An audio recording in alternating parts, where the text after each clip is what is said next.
Boa noite, amigos da TV Ibis. Boa noite, Brasília. Boa noite, Goiânia. Estamos iniciando a segunda aula do curso Ondas de Transformação 2.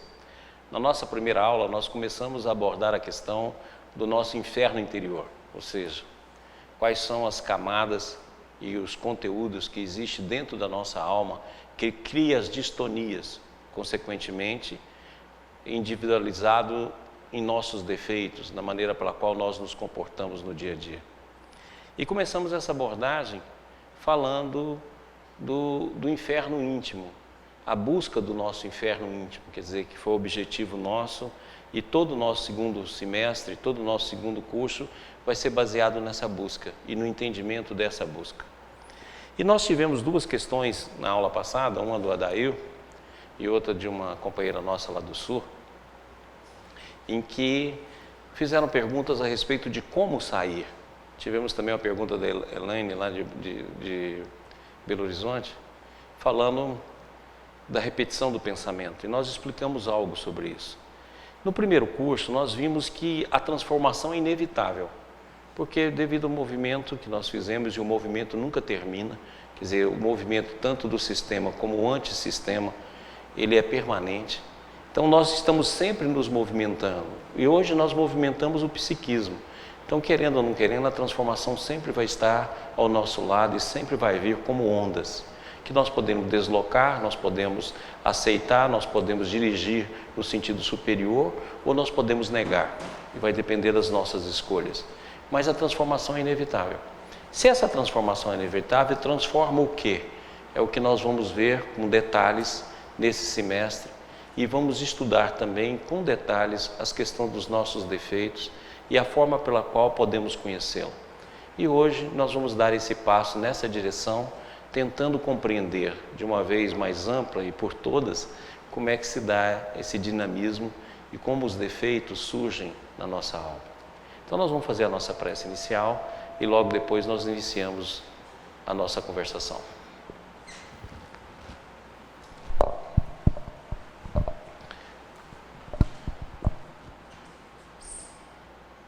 Então nós vamos com o nosso pensamento voltado a Jesus, a Deus nosso Pai, encher o nosso coração de alegria, de gratidão pura, nessa possibilidade de conhecer um pouquinho mais sobre nós mesmos, Senhor, através dos Teus ensinamentos, através de tudo que estamos refletindo nas aulas dessa nova fase do curso que iniciamos no primeiro semestre. Te agradecemos por tudo, Jesus, pela bênção de estar entre amigos, pela bênção de ampliar as possibilidades de nos conhecermos, pela bênção da vida, pela bênção de estar aqui hoje, Senhor. Graças a Deus, que assim seja. Pessoal, eu esqueci de apresentar para vocês a Nélia, mas a Nélia vocês já conhecem, né? A Nélia faz poesia, canta, vocês estão lembrados dela, né? Ela esteve aqui várias vezes. Muito bem, então vamos lá. A aula de hoje, a segunda aula do curso Ondas de Transformação, vai falar um pouco sobre as trevas interiores, o que é, como nasceram, há quanto tempo existem e assim por diante. Agora nós vamos estudar para valer, quer dizer, vamos estudar isso com muitos detalhes. Então vamos lá. Lembra da questão da semana passada? Que o Adair falou assim, tem uma pergunta, na hora que nós falamos das trevas, que a gente perguntou como. E é assim que a gente faz, a gente muitas vezes faz igual a Adair fez, a gente pergunta como, e a gente nem olhou as trevas ainda, certo? Esse é um dos nossos grandes problemas. Antes de você ver um defeito e ver como ele é, de que forma ele é, você pergunta como você vai mudar. É por isso que a gente não muda, porque a gente sempre coloca o como se fosse possível ter um método para que a gente fizesse uma mudança gigantesca dessa. Não, a gente pode ter, como eu falei no início do nosso curso, princípios, mas o como é um processo que só você vai descobrir. E esse como nunca é real se você não olhar tudo aquilo que existe em ti primeiro. E a gente sempre coloca essa pergunta como o primeiro elemento. Você fala assim, eu sou orgulhoso, como eu mudo? Você não pergunta assim, que tamanho é meu orgulho? Qual é a dinâmica do meu orgulho? Como ele se pronuncia? Como ele vem em mim? Quais são as suas características? A gente nunca faz isso. A gente já vai logo para o como. Aí o como fala assim, não, você auxilia os outros, lê e que você vai mudar. Medita, reza. E a gente nunca olha para isso com uma visão ampla. Porque o como tem de ser uma pergunta lá do meio do processo. E não do início.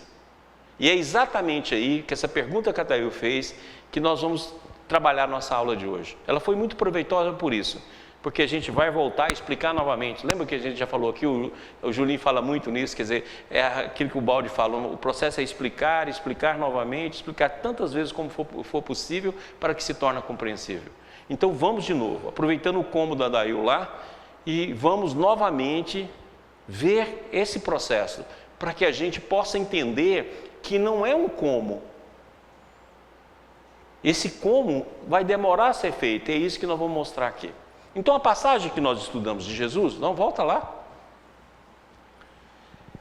A passagem que nós estudamos foi essa aqui. Se, portanto, a luz que em ti há são trevas, quão grandes serão tais trevas? Olha só, que Jesus nessa própria passagem coloca, quão grandes. Ou seja, que tamanho terá essas trevas? Quer dizer, ele já dá uma outra visão. Se você tem uma luz e você virou trevas, quão grande? Olha só, e a gente nunca faz essa pergunta, a gente vai logo para o como. Você não entende esse processo de que é preciso ter uma visão ampla antes de qualquer início de ação. Por isso que nada dá certo. Porque nós passamos o como, a gente joga na mão do guru, a gente joga na mão do profissional, a gente joga numa meditação, a gente joga no método e nunca muda. A gente, como eu costumo dizer, a gente arranha a superfície. Então agora a gente precisa ter uma visão ampla sobre esse processo. Então antes do como, nós temos de ter outras perguntas. E vamos ver quais são. Então aqui estão as trevas interiores, né? Eu queria colocar as trevas interior para mostrar que está dentro da nossa alma. Tudo que está dentro da nossa alma. Então uma das questões que a gente tem de levantar, como e onde ela nasceu? Qual a sua origem? Se existe em nós as trevas, como ela nasceu? Ela nasceu no processo evolutivo? Ela nasceu só no processo reencarnatório? Ela nasceu no processo involutivo? Ela nasceu na queda? Ela nasceu a partir do sistema? Como as trevas interiores nasceram? Então essa é a primeira pergunta, como? Se existe as trevas dentro de nós, e ela existe, porque ela transparece através dos defeitos, ela aparece em relação às inclinações, ela aparece em relação às tendências, e como nós já estudamos aqui, nós somos a humanidade, quer dizer, querendo ou não, nós partilhamos de tudo aquilo que a humanidade tem. Então como ela surgiu? Parte dessa pergunta nós já respondemos várias vezes aqui, mas é preciso ver com mais detalhe, porque se nós ainda estamos procurando pelo como, é sinal de que a gente não viu a extensão do processo. Então, consequentemente, como e onde ela nasceu, qual a sua origem? Depois nós temos uma pergunta auxiliar aqui, há quanto tempo nela vivemos? Há quanto tempo as trevas estão em nós? 1 século? 2 séculos? 10 anos? 1000 anos? 2000 anos? 4000 anos? 5000 anos? A idade do universo? 3,5 bilhões de anos? Então isso é importantíssimo a gente entender. Quanto tempo está dentro de nós isso aí? Eu sou vaidoso há quanto tempo? Eu sou orgulhoso há quanto tempo? Eu sou invejoso há quanto tempo? Eu sou mentiroso há quanto tempo? Eu sou dissimulador há quanto tempo? Eu sou um desculpista há quanto tempo? Isso é fundamental a gente entender. E qual é a idade que o nosso defeito tem? Lembra que eu já falei aqui uma vez? Tem pensamento em nós que pode comemorar aniversário. Agora, defeito. Será que são companheiros milenares? E milenares de quantos milênios? Depois a outra pergunta. Qual a dimensão das trevas? Qual a sua extensão? Qual a sua profundidade? Quais são as suas raízes?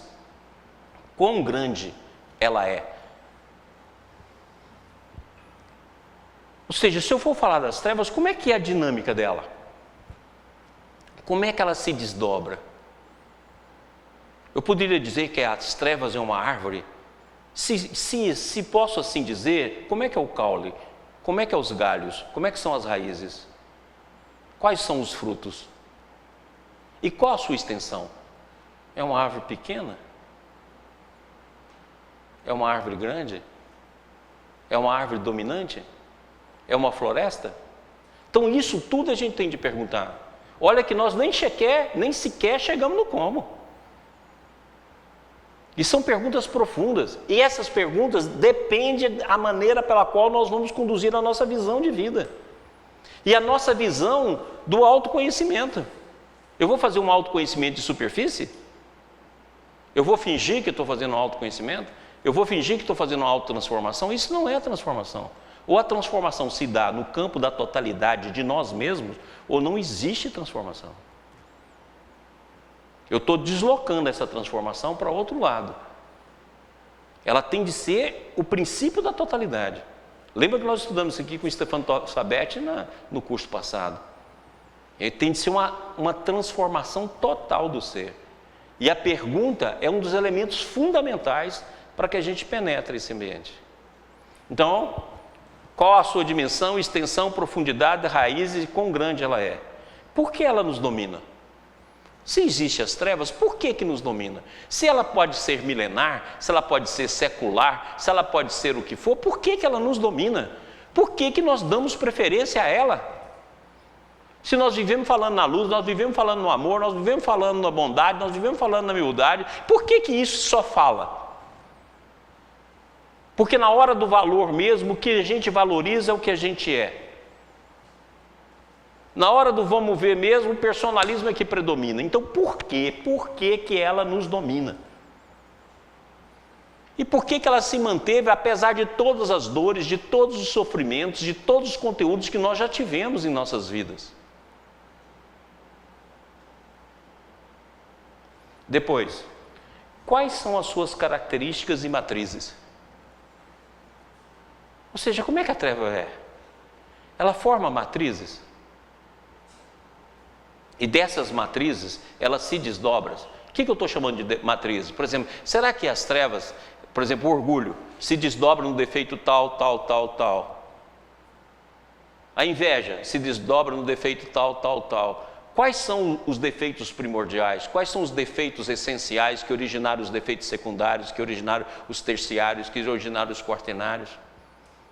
Porque se tudo é uma vibração, quais são as frequências dessa vibração? Lembra que nós estamos no mundo vibracional, um universo vibracional. Então é importantíssimo que a gente entenda quais são as matrizes e quais são as características. Depois vem a pergunta: o que lucramos com ela? Que ganho temos? Se ela nos domina, o que a gente lucra com as trevas? Será que ela nos domina porque as trevas no nosso mundo, elas sempre têm o ganho primário? Se o nosso mundo é um mundo de expiação e prova, o nosso mundo é um mundo onde o mal domina.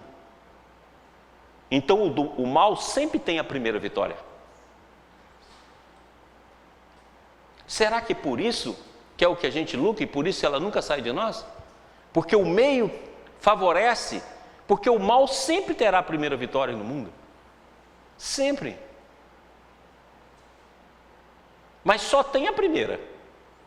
Mas como a gente é imediatista, muitas vezes esse movimento que a gente faz de manter e cultuar as trevas e deixar com que elas nos dominem, tem como princípio a vitória. Olha o mundo.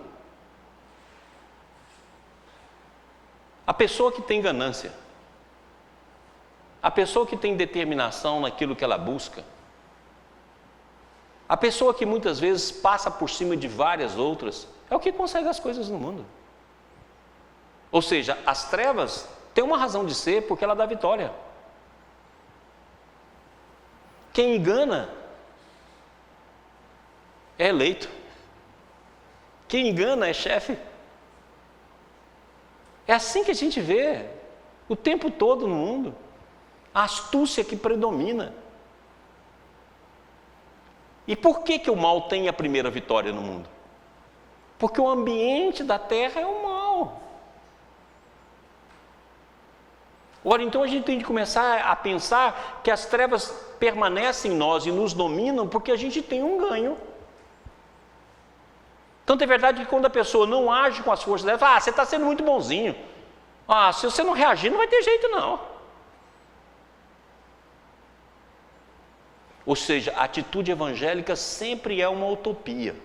Ela sempre está além. Como diz o Balde, o Evangelho do Cristo é uma loucura. Como diz Paulo de Tarso, é uma loucura para todos.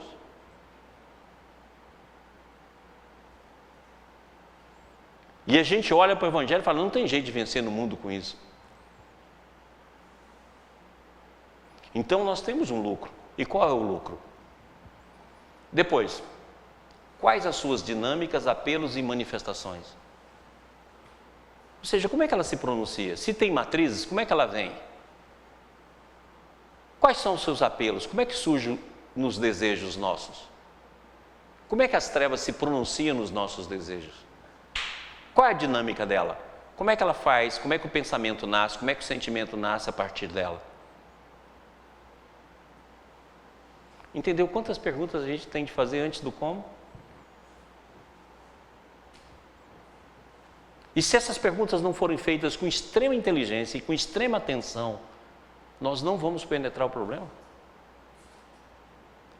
Nós vamos fazer a mesma coisa que construir uma casa sem estudar o terreno, sem ver a planta, sem estudar nenhuma possibilidade de construção, nem a matemática, sem saber o que fazer, nada. Nós vamos chegar e construir uma casa. É aquilo que Jesus fala, tem de construir a casa sobre a pedra e não sobre a areia. E a gente faz isso, a gente constrói casas de areia e diz que essas casas são de autoconhecimento. Primeiro vento que vem, primeira maré que vem, leva embora. E a gente usa aquela frase, eu não dou conta. Não dá conta ou você não fez a pergunta correta, você não penetrou corretamente? E depois disso, quais são os seus estágios e símbolos? Ela tem estágio? Ela aparece como algum conteúdo mental, como algum arquétipo, com algum processo na nossa vida? Quais são os estágios símbolos das trevas? A gente tem um que a gente conhece bem, que é o símbolo do capeta. E o capeta é o outro. Nunca é a gente. Mas tem seus símbolos. E como é que aparece no nosso mundo interior? Entendeu que antes da gente fazer qualquer pergunta de como, nós temos inúmeras perguntas a responder? Entendeu, gente? O como é depois, é muito depois o como.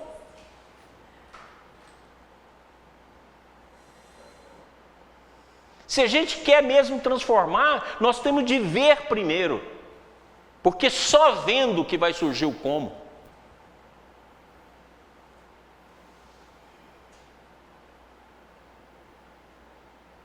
Caso contrário, não tem como. Então, se a gente fizer todas essas perguntas e respondê-las, e agora nós vamos responder, nós vamos atrás, porque agora tem que ficar claro para a gente que não é o como a primeira pergunta.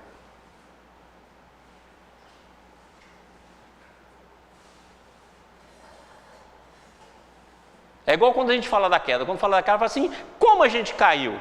Como a gente volta?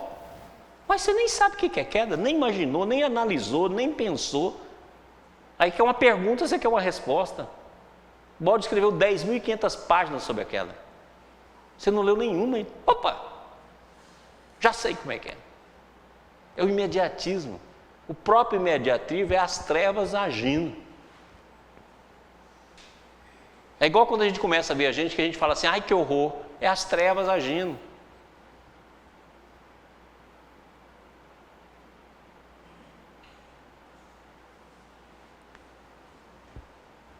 Bom, se a gente fizer essas perguntas e começar a buscar as respostas, esse é o primeiro plano que a gente tem de ir. Aí sim, nós podemos fazer o segundo ponto de perguntas. Vamos lá ver? Aí, como sair? Aí sim. Se eu chegar a buscar a resposta daquilo que está contido no slide passado, aí a pergunta que eu tenho de fazer é: como sair? Como vê-la em sua totalidade? É possível ver as trevas todas?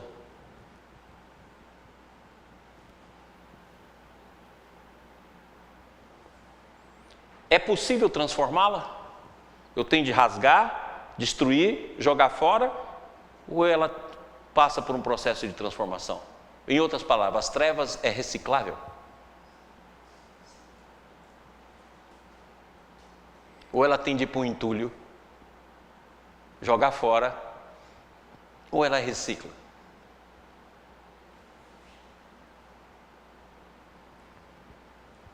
Existe um método de transformação?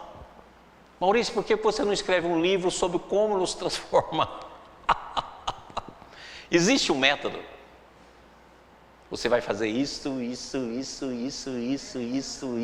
no final do livro e no final das tarefas que você fizer, você não saiu do lugar. É assim? Existe um método? Existe um método? É. Existe um tempo para a sua transformação? Eu tenho de ter tempo.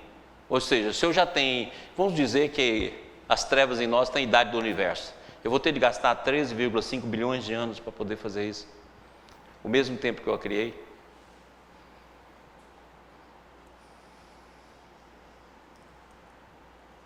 Porque é assim que a gente pensa. Toda vez que fala nisso para a gente, fala: vou gastar ainda 1000 reencarnações, 10.000 reencarnações.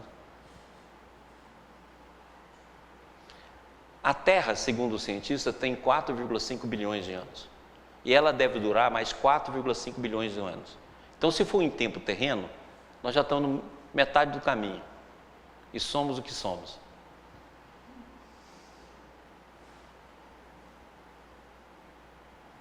Se as trevas tiverem a idade do universo, já passaram 13,5 bilhões de anos.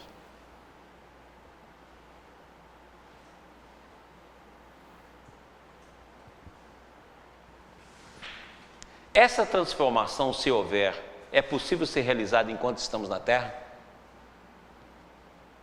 Se existe uma transformação, é possível fazê-la enquanto encarnado? Ou nós vamos ter de desencarnar para criar asa?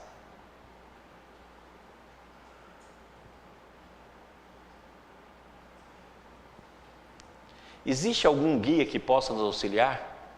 Um guru? Um ser que nos indique o caminho? Tem? Um entendido do assunto? Tem?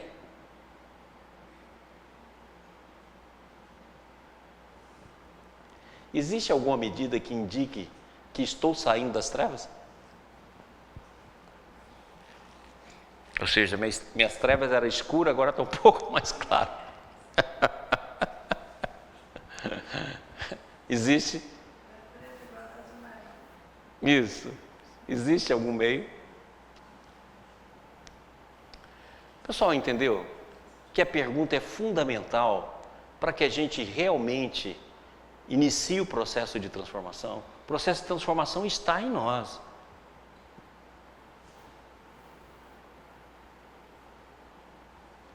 E você viu que o como é uma pergunta que vai nascer só depois.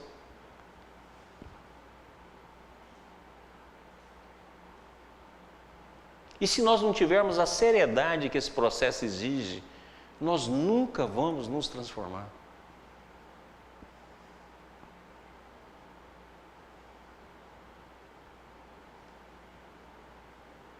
Que na verdade nós vamos fazer um enrolo-terapia. E é isso que a gente faz o tempo todo, o tempo todo, o tempo todo. Por falta de seriedade, por falta de inteligência, por falta de olhar o problema com profundidade. E levar a sério esse processo, essa transformação é uma coisa seríssima, é a coisa mais importante da vida e mais séria da existência.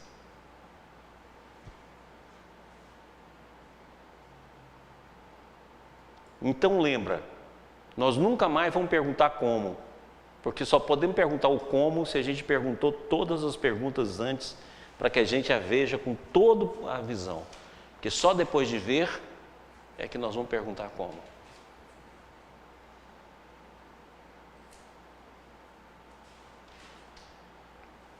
É igual uma viagem. Você vai preparar uma viagem. Aí você vai perguntar como eu vou, mas antes você vai saber como. Em que local que eu vou descer, se tem avião, se não tem avião, qual o tipo de avião, quais são os horários, quais são os dias. Quer dizer, você prepara tudo antes de ir. Planeja. E assim mesmo você tem surpresas no momento. Agora você já quer um como sem nunca ver o problema.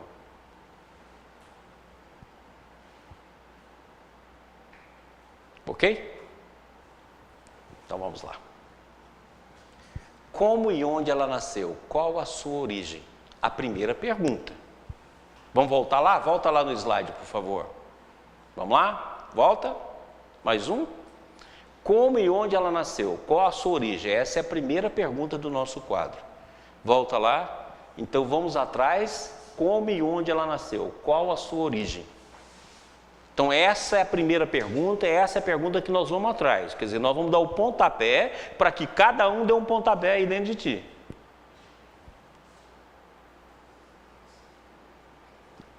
Qual e onde ela nasceu? Vamos lá. Aqui nós representamos a queda, né? Ela não é espacial, mas não tem jeito. Toda vez que a gente vai falar da queda, a gente tem de colocar ela no sentido espacial. Onde está escrita a lei de Deus? Foi a pergunta da Cristine, né? Lá de Novo Hamburgo, é Cristine? Na consciência, lembra, Cristine, que eu falei que eu ia mostrar aqui? Onde está escrita a lei de Deus? Na consciência.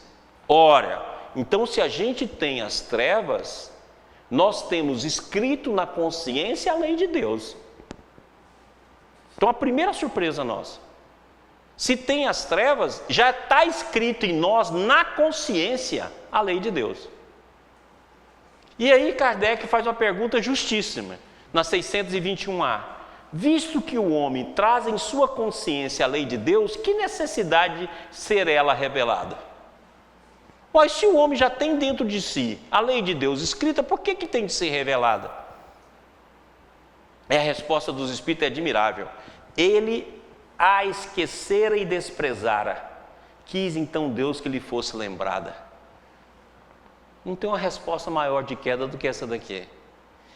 Ele a esquecera e desprezara.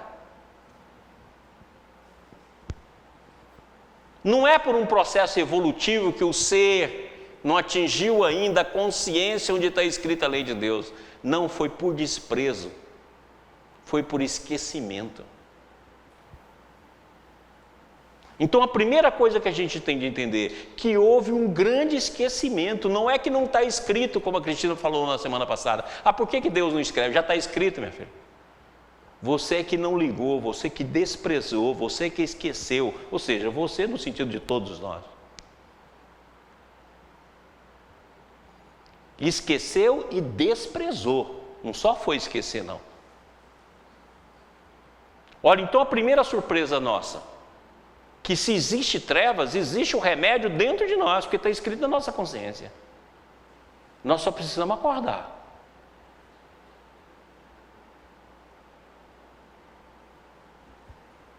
Próximo. E aí, no primeiro curso, Onda de Transformação 1, nós já vimos esse slide, eu fiz questão de repeti-lo. Que nós vamos ver essa mesma palavra aí do Livro dos Espíritos, dita por Ciro Lombino. Olha o que ele diz. Podemos ver que a consciência que emerge do seu esquecimento gigantesco, lentamente, penosamente, sob forma de vida que procura sentir, que sente vagamente, imperfeitamente, em seguida sente inteiramente e luta finalmente para sentir cada vez mais, para ser divinamente consciente, novamente livre, infinita e imortal. Olha que legal. Novamente, ou seja, nós já fomos livres, já vivenciamos o infinito e já fomos imortais. E olha o que ele fala, esquecimento gigantesco. Então volta no slide passado, por favor. Olha aqui, a esquecera. Esse esquecimento aqui volta agora, gigantesco. E olha o que ele diz: lentamente, penosamente. Então não vai ser um trabalho fácil. É por isso que ninguém faz. É penoso, é lento, é duro. E a gente prefere ficar na inércia. Ou seja, é um esquecimento gigantesco. E, no entanto, ela está escrita na nossa consciência, ela está viva na nossa consciência, ela está na nossa consciência com toda a força.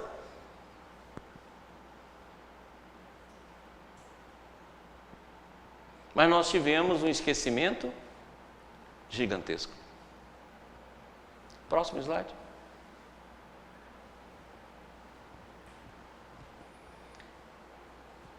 Em verdade, de acordo com as conhecidas lendas bíblicas, as quais devem ter um sentido profundo, parece que uma maravilhosa ordem primitiva foi uma vez tragicamente desfeita, deixando o universo rolar num caos que o levou aos antípodas do ser, do bem ao mal, da felicidade ao sofrimento, das luzes às trevas, de Deus a Satanás.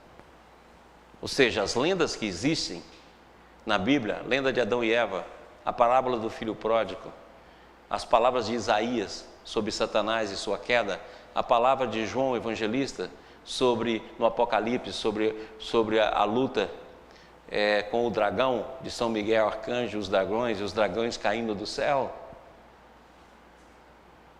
É como diz o Balde, parece que elas têm um sentido profundo, que é exatamente esse processo. Então agora a gente já sabe que as trevas surgiram por uma questão da queda, por um esquecimento gigantesco, por um desprezo à lei de Deus que estava na consciência, e por um contrair da liberdade infinita que nós tínhamos e de uma vida imortal que nós possuímos.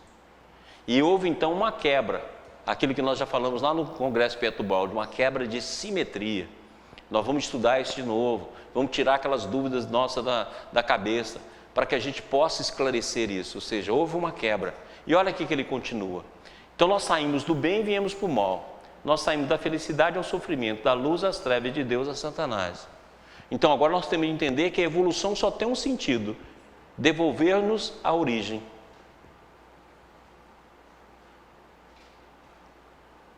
E se a evolução ela é determinística até chegar no homem, do homem em diante ela é complementar e participativa.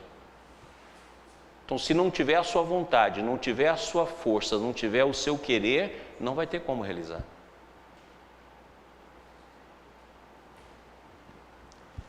Mas as forças primordiais não foram destruídas. Ou seja, houve uma queda, houve uma contração, houve um esquecimento gigantesco, houve um desprezo, mas não destruiu a nossa essência. Olha só que bacana. Mas as forças primordiais não foram destruídas. Então, na nossa alma continua a haver forças primordiais ou forças sistêmicas. Elas não foram destruídas. Porque nada se pode destruir. Apenas se confundiram numa horrenda desordem infernal. Não restou ao ser outro caminho senão reconstruir tudo através de infinitas tentativas, falência e dores.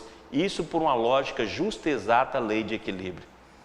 Ou seja, nós vivemos uma confusão, por isso que fala aqui no princípio era o caos. Nós vivemos uma confusão.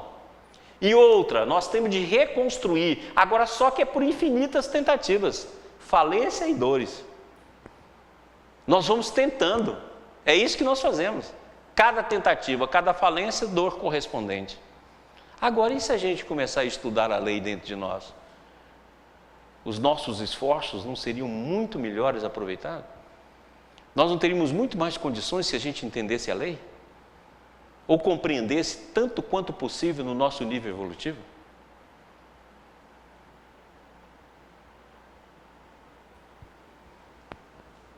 Próximo. Pessoal da TV, tudo bem? Está todo mundo entendendo? Tem alguma pergunta, Rodrigo? Sim. Temos pergunta, então vamos lá. Vamos socorrer as perguntas. Do Eric, de Curitiba. Prezado Maurício, Para Mahansa Yogananda, na página 88 de A Eterna Busca do Homem, coloca que os grandes mestres que alcançaram a perfeição da unidade com o Espírito podem sujeitar-se a intenso sofrimento corporal, porque escolhem, com permissão divina, resgatar em seus próprios corpos alguns dos efeitos kármicos provenientes das ações errôneas de outras pessoas, a fim de ajudá-las. Se tal asserção for verdadeira, passaria a fazer sentido a crença alimentada por muitos cristãos de que Jesus sofreu para expiar os pecados da humanidade? O que você pensa a esse respeito? Coloca aqui pra gente. Eu respondi essa pergunta numa entrevista da Rádio Boa Nova ontem. Pessoal, lembra que eu falei aqui? Nós evoluímos individualmente, evoluímos coletivamente e evoluímos em Deus.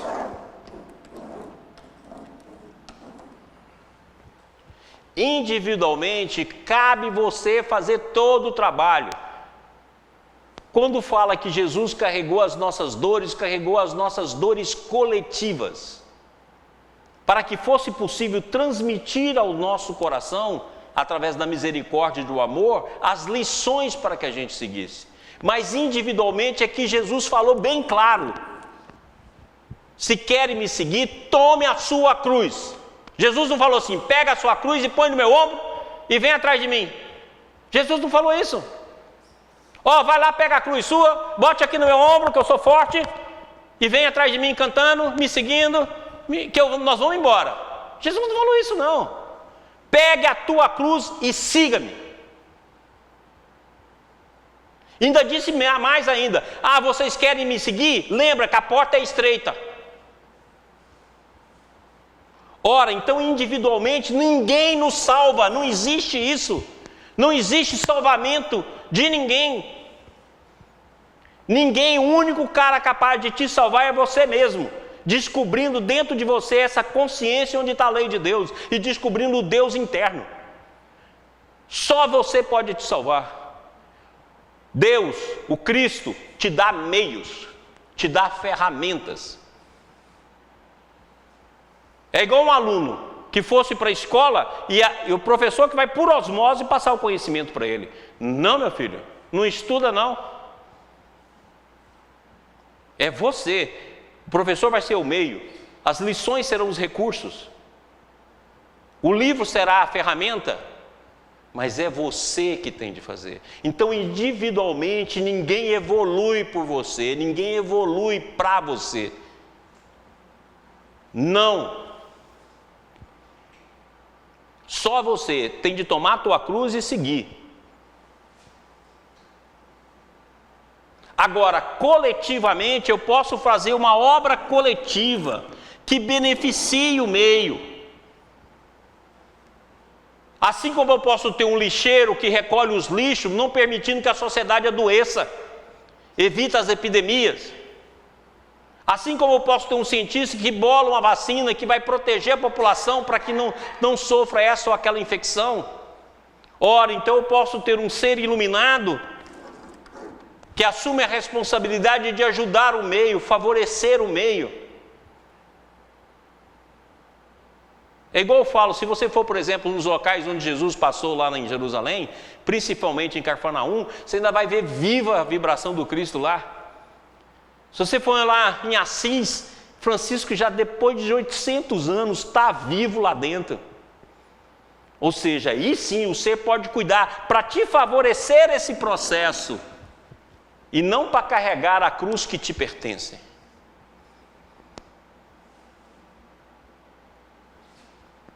E a evolução em Deus, nós podemos muito bem, na evolução em Deus, ouvir o que esses homens nos disseram, para procurar isso dentro de nós, ou seja, ter o exemplo.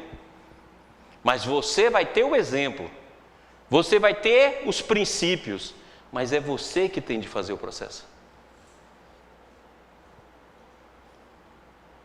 Então não existe a salvação pelo outro. E o Balde discute isso a mãos cheias, quando escreve o livro sobre Cristo. Não, a salvação é própria, é pessoal. Agora, a ação coletiva pode beneficiar a milhares.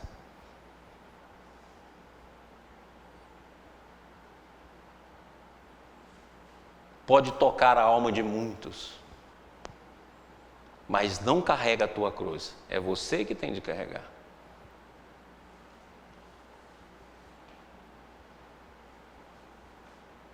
Ou seja, a nossa cruz só vem no meu e-mail, no seu e-mail, não vai para o e-mail de ninguém. Está claro? Voltemos. Mais alguma pergunta? Sim. A Cristine, Maurício, de Novo Hamburgo, Sim.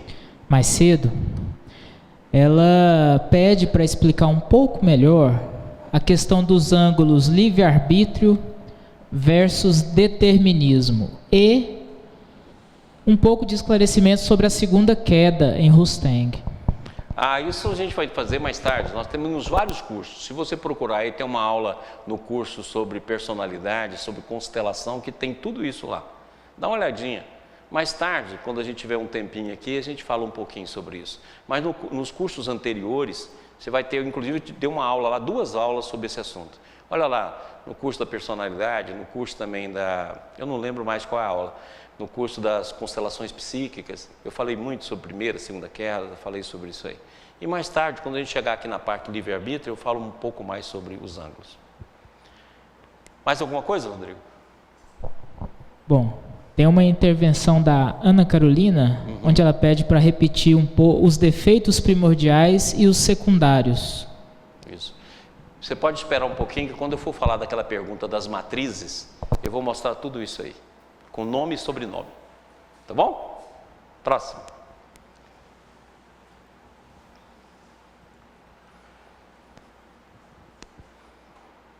Olha só. Ascensão significa construção de consciência. Então, na hora que houve a queda e houve a contração no ponto máximo ou não, eu vou ter de reconstruir estágios de consciência ou níveis de consciência. Ou seja, eu vou fazer essa reconstrução. Por isso que a gente inicia lá no átomo, no tempo e espaço, o átomo, e vai vindo. São construções de consciência. Em cada etapa a gente constrói algo. Lembra que eu já falei aqui? No espaço-tempo a gente constrói o movimento. No átomo a gente constrói o movimento e a afinidade. No mineral a gente constrói o movimento, afinidade e agrupamento, que formam as moléculas. Depois, quando a gente chega no mineral, no vegetal a gente constrói a sensibilidade. Quando a gente chega no animal, a gente constrói o instinto. Quando chega no homem, a gente constrói a inteligência, e na inteligência sob o livre-arbítrio. Certinho? Então vamos lá. Ascensão significa construção de consciência. A queda, destruição de consciência. A consciência conduz à ordem, à adesão à lei. A inconsciência conduz à desordem, isso é a rebelião. Olha o que ele diz lá, ó. A consciência conduz à ordem. Porque na consciência está escrita a lei de Deus. Ou seja, ela vai fazer um movimento em ti de ordem. Não tem jeito. Você pode gastar milênios. Pode dar volta em cima de volta. Você pode deslocar esse movimento para onde você quiser, mas ela vai te conduzir para a ordem. Por isso que Jesus foi tão claro: nenhuma ovelha se perderá. Você que vai escolher o tempo e o nível de dor. É você que escolhe. O livre-arbítrio representa a fase da formação da consciência e, portanto, fase de transição que existe para ser superado tão logo se atinge o objetivo. Ou seja, quando a gente chega no livre-arbítrio, você começa a participar da consciência. E cada nível construído é para ser construído e abandonado, porque o processo é uma transformação. Vai te levar pelo campo da ordem até você voltar a ser infinito, até você voltar a ser eterno, até você voltar a ser imortal e até você voltar a ser livre. Esses dias mesmo nós estávamos discutindo sobre o livre-arbítrio, a pergunta que a Cristine fez. E a gente acha, gente, que livre-arbítrio é decidir entre bem e o mal. Isso é um absurdo. A gente acha que livre-arbítrio é escolher entre certo e errado. Não, isso é patologia, não é livre-arbítrio. Não existe livre-arbítrio quando eu decido se eu vou matar ou não vou matar. se eu vou roubar ou não vou roubar. Isso é vontade, isso é desejo, isso é patologia. O verdadeiro livre-arbítrio é a criação, é a liberdade plena, é a escolha infinita do bem e a manifestação e plasmar esse bem. Isso que é livre-arbítrio. Quando a gente estuda ângulos de livre-arbítrio e determinismo, lembra que eu falei, claro, livre-arbítrio na sua feição de vontade. Porque eu queria que a gente preservasse a visão de um livre-arbítrio real, que um livre-arbítrio embutido na lei. Porque escolher entre bem e o mal não é livre-arbítrio, é condicionamento, é patologia.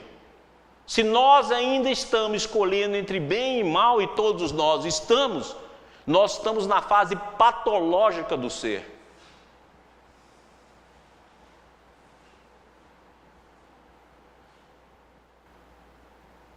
Se você não tem nenhuma inclinação para o roubo, que eu duvido, mas vamos colocar essa hipótese, que você não tem nenhuma inclinação pelo roubo, e se alguém chegar para você e falar assim, vamos roubar, você olha para ele e fala, mas como?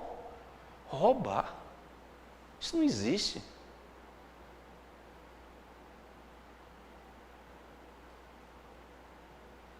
Ora, então não vamos confundir livre-arbítrio com patologia.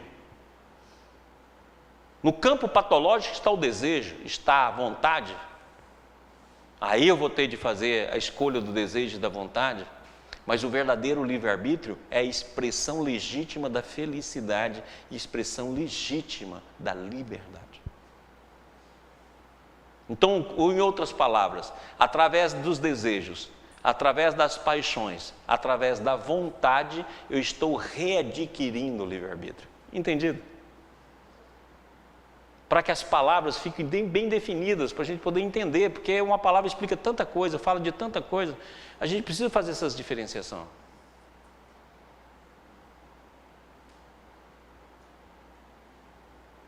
Certinho? Então nós estamos nessa fase do livre-arbítrio iniciante, do livre-arbítrio que começa a pronunciar. Aí nós vamos viver agora a evolução compartilhada entre as forças da vida ou as forças divinas e nós. Agora compartilhamos a evolução. E cada nível evolutivo que a gente atinge, que a gente vivencia, ele é feito para ser desprezado, a fim de que a gente avance, porque a transformação vai nos devolver ao que éramos. Ok? Rodrigo, alguma coisa? Beleza. Próximo. Agora presta atenção nessa passagem de Pietro Baldi aqui no livro Deus e o Universo, para ficar bem claro onde estão as trevas. No fundo da natureza humana está a tragédia da queda. Ou seja, se a queda não destruiu as nossas potencialidades, as trevas está bem viva no abismo, no fundo do nosso abismo. Foi por isso que eu coloquei aqui uma pessoa diante do abismo negro, né? Ou seja, no fundo está a tragédia da queda. Ora, se a gente conseguisse descer nesse fundo, nós veríamos a queda. E à medida que a gente evoluir, a gente vai descer. Porque quanto mais sobe, você mais desce. Certo? Então vamos fazer aqui para a gente entender isso. Vamos lá. Quando nós caímos numa espiral. Então nós fizemos esse movimento aqui, ó.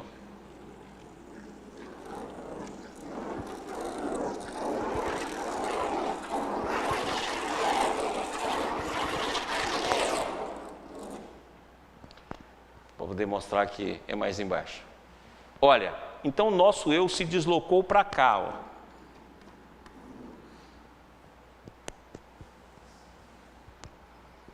Aqui em cima estão as nossas potencialidades. E aqui embaixo estão as nossas trevas. E aqui está o abismo. Esses dias eu estava recordando aquela passagem do mendigo Lázaro, quando ele vê o rico, vê o Lázaro no seio de Abraão. E Abraão diz assim, entre nós e ti tem um abismo. É exatamente esse abismo da queda. Aí ele fala, manda alguém daí para cá. Não, ninguém passa daqui para lá. Ou seja, se fosse plano espiritual, passava. Mas do sistema para o antissistema só passa quem cai. Não, você ouça os profetas. Então, exatamente isso. Quer dizer, à medida que a gente agora está fazendo o caminho de volta, então, à medida que você for subindo, agora é o caminho de volta. Na hora que eu estou aqui, eu subo, aí eu vou vir para cá, e vou subir, e vai subir e vou descer, vou subir e descer. Ou seja, o processo, esse processo doloroso, porque ele significa subidas e descidas, até que a gente chega no fundo das trevas.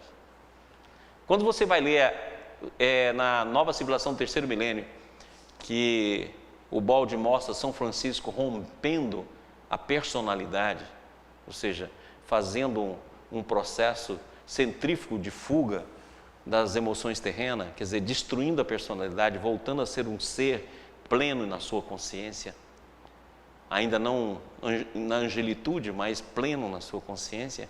Ele fala, no primeiro momento da ascese de Francisco no Monte Alverno, as trevas se pronunciou. Por quê? Porque antes dele subir, antes dele entrar em contato com o serafim, com todo aquele espírito, desceu no fundo de si mesmo. Ou seja, na mais brutal de todas as trevas, no seu abismo.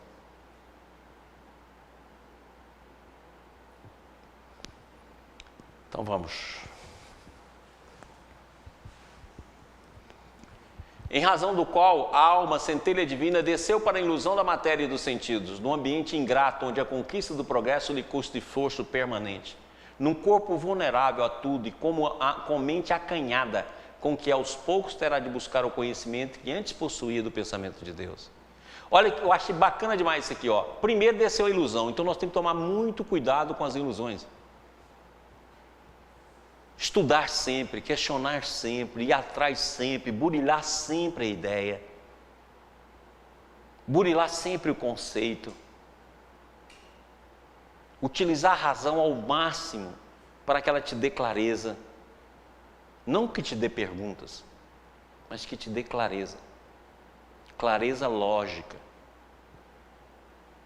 E na hora que você fizer isso com muito cuidado, lembra que a ferramenta que você usa é acanhada. Mas é com ela que você tem de viajar. Mas ela é acanhada. Então você vai ter de sempre esbarrar nos seus limites, sempre esbarrar nas suas idiosincrasias, sempre se esbarrar nos seus conteúdos. Mas se você manter a atenção sempre firme, a observação sempre firme, o processo ocorre, porque já está dentro de ti. Terá de buscar o conhecimento que antes possuía do pensamento de Deus. Por isso que Deus fala a Adão, no momento da queda, ganharás o pão com o suor do teu rosto. Ou seja, o conhecimento passou a ser um campo que vai ter de vencer a inércia através da vontade e do esforço. Próximo.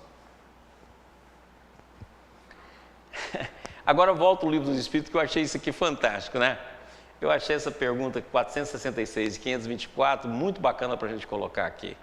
Olha lá.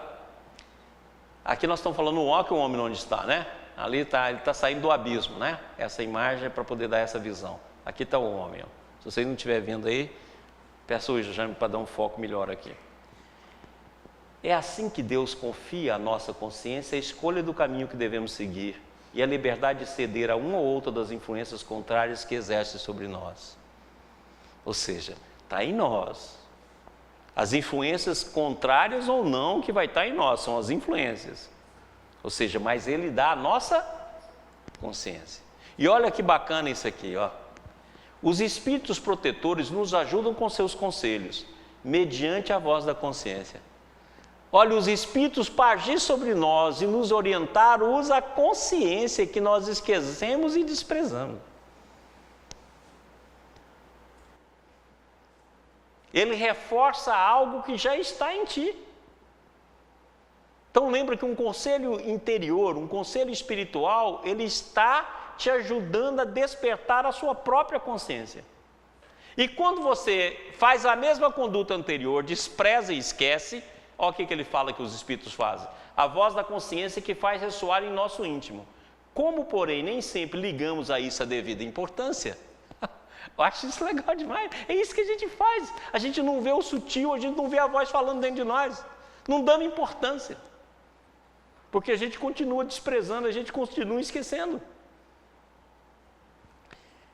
Outros conselhos mais diretos, eles nos dão servindo-se das pessoas que nos cercam. Olha aí a evolução coletiva, a rede de solidariedade. Então, os espíritos amigos nos instruem através da voz da consciência. Não é outra voz. E quando a gente despreza essa voz, que é justamente isso que a gente faz, ele vai atrás de outra pessoa, porque a gente evolui coletivamente e dá a mensagem através da outra pessoa com um conselho, que a gente também fala, se conselho fosse bom, a gente vendia. Eu que sei da minha vida. Vai, então, vai, acabou. Vai se lascar. E eles escolhem quantos recados não chegam.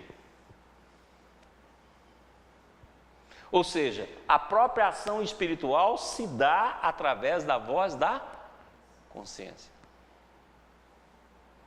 Claro, pessoal? Muito bem. Então nós vamos tomar um cafezinho, vamos tomar uma respiração. Hoje tem lanche? Tem, né? Hoje vai ter lanche aqui, gente. Então, nós vamos tomar um lanchinho, vamos tomar um cafezinho, daqui 10 minutinhos a gente volta. Quem tem perguntas, aproveita e manda agora. Beijinho, até lá. Pessoal, retornando, vamos finalizar a nossa segunda aula. Pessoal de Brasília, Goiânia, pessoal da TV, vamos lá. Rodrigo, tem pergunta? Sim. Então vamos. O Tom, de Porto Alegre, é impressão minha ou encontramos inúmeros irmãos de doutrina espírita que ainda não entenderam a necessidade do esforço individual e se comportam esquecendo que sem vontade de mudar, que cabe a cada um de nós, não conseguiremos despertar nossas consciências amortecidas? Sem dúvida, Tom. Mas só que esse problema é nosso. Mesmo a gente que fala que quer, a gente muitas vezes tem uma movimentação superficial em relação a isso. Mesmo a gente que persegue esse objetivo, ou que busca realmente levar isso a sério, nós não levamos a sério na profundidade que esse processo precisa. A inércia em nós, o desculpismo em nós é imenso. E muitas vezes a gente inicia o movimento e depois a gente fica satisfeito por ter iniciado só. E a gente acha que está mudando. Então, esse é o nosso problema, eu acho que é o nosso maior problema. É não levar a sério e não dar continuidade de seriedade a esse processo. E sem essa atenção plena, sem esse processo de aprofundamento, sem esse processo de constância, sem esse processo de busca permanente, não é possível realizar essa transformação. E essa transformação, ela tem de ser nossa. O dos outros, cada um vai cuidar de si, mas ela tem de ser sobretudo nossa e uma responsabilidade pessoal.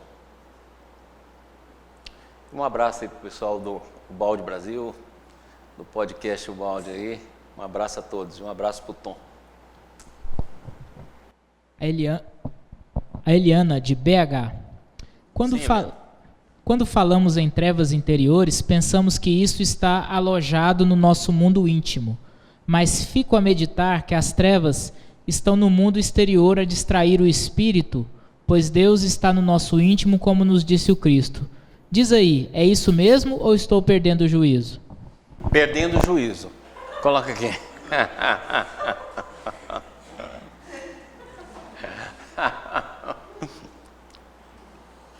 Leandro, eu tenho uma visão de que não existe mundo externo. Deixa eu dar uma ideia sobre isso, olha. Vamos colocar que a consciência seja isso aqui, ó. Tem um slide que eu fiz que eu vou mostrar isso para vocês. E o universo está dentro da consciência. Você entendeu que todo externo é uma projeção do interno? E você fala, então Deus está dentro de nós e as trevas também? Sim. E se as trevas for apenas uma nuvem colocada diante do sol divino? E essa nuvem só você pode remover. Deus dá o impulso, Deus forma o movimento, e você que tem de remover essa nuvem. Então, na verdade, eu falo que o mundo externo é assim, ó. É o mundo interno projetado. Todo mundo externo é interno à consciência. Talvez fique mais fácil falar assim. Então, dentro dos nossos abismos, dentro do nosso baú, está as trevas. E dentro da nossa alma, dentro das nossas potencialidades, está Deus. Mas como Deus é amor e liberdade, Ele te espera, a fim de que você remova aquilo que você por vontade colocou. Não existe violação do livre-arbítrio no processo evolutivo. Talvez o livre-arbítrio e a liberdade do ser seja o patrimônio mais respeitado dentro do universo. E se você colocou, só você para tirar. Posso te dar todos os impulsos, pode te dar tudo o que você quiser, mas só você tira. Ok? Beleza. Maurício, a Cristine agradeceu a intervenção que você fez em relação aos outros cursos. E o Adail pergunta: o esquecimento é a perda da nossa individualidade espiritual? Adail, prazer, nego. Foi graças à sua pergunta que nós fizemos uma aula de hoje. Ó. Você é um cara bacana, né? Olha aqui, nós nunca perdemos a nossa individualidade. Ela vai ficar latente. Aliás, tem até um slide aí que eu vou mostrar isso. Ela fica latente. A individualidade espiritual, ou seja, a individualidade de filho. Olha que tem uma passagem em João Evangelista que é muito bacana. Ele fala assim: Jesus nos deu o poder de nos tornar filhos de Deus. Olha que legal. Olha, nós somos filhos de Deus. Como é que Jesus nos deu o poder? Olha, o verdadeiro filho é aquele que tem comunhão com o Pai. Nós perdemos essa comunhão. Então, Jesus nos devolveu o caminho para que a gente seja de novo filho de Deus, ou seja, volte a ter comunhão com o Pai. Então, é exatamente isso que aconteceu conosco. A individualidade espiritual está latente, não foi destruída. E o que é mais, né? Todos os defeitos nada mais são do que qualidades invertidas. Não destruiu. Então eu não posso destruir o defeito. Durante séculos, nós tivemos uma educação de autoconhecimento que era para destruir o defeito. Até hoje ainda tem isso. Não tem jeito de destruir o defeito. Destruir o defeito é ficar sem a qualidade. O defeito tem de ser aquilo que nós falamos aqui no início, reciclado. Porque o defeito nada mais é do que uma virtude invertida. Ou, em outras palavras, uma força invertida.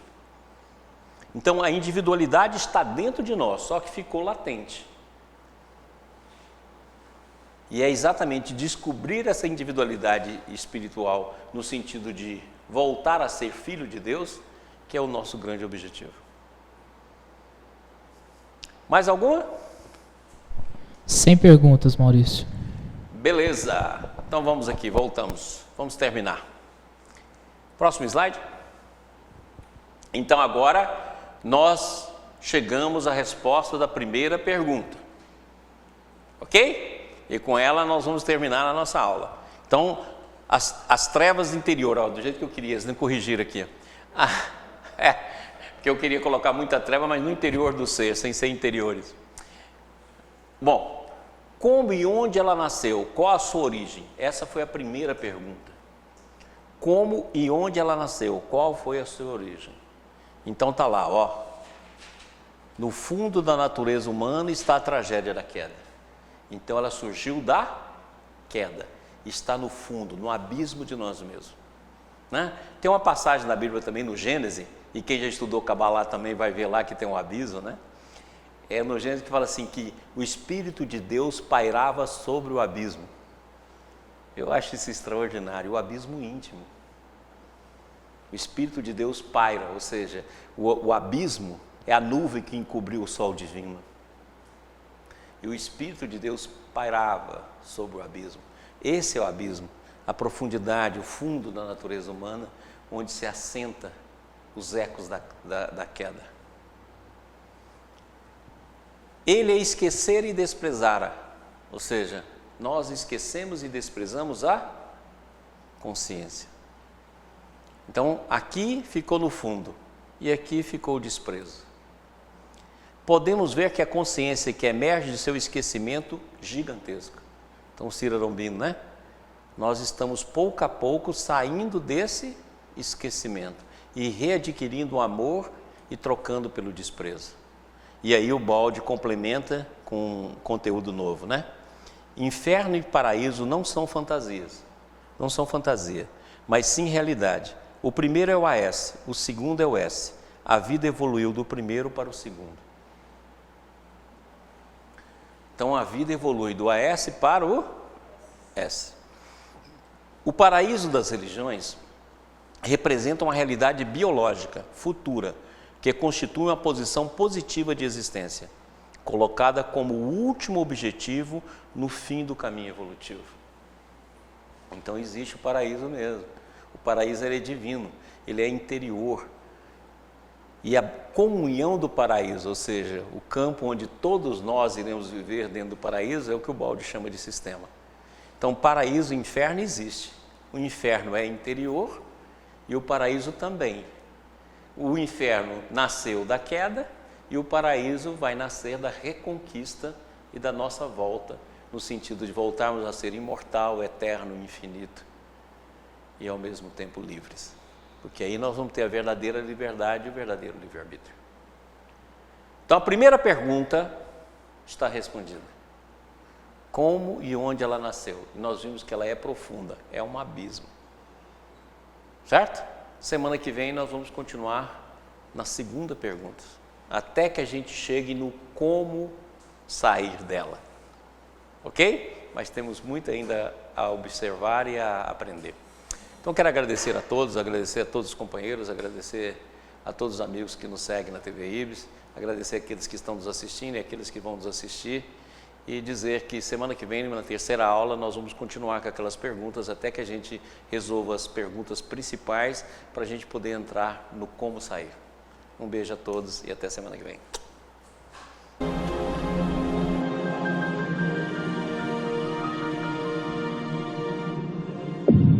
IBIS, Instituto Brasileiro de Benemerência e Integração do Ser. www.ibis.org